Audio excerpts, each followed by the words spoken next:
Jika anda baru mula membeli emas, ada satu istilah penting yang wajib anda faham. Istilah itu ialah spread. Apa sebenarnya spread? Spread ialah perbezaan antara harga beli dan harga jual balik emas. Atau dalam kata lain, jurang antara harga anda membeli emas dengan syarikat emas yang akan membeli semula emas tersebut pada masa yang sama.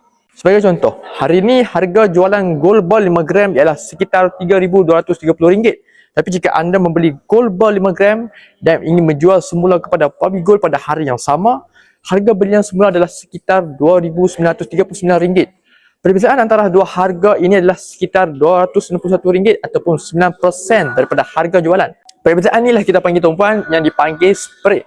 Kenapa penting untuk anda faham tentang spread? Kerana spread menentukan bila anda mula untung. Jika anda membeli emas hari ini, harga emas perlu naik sekurang-kurangnya sebanyak dalam spread tersebut sebelum anda mula nampak keuntungan.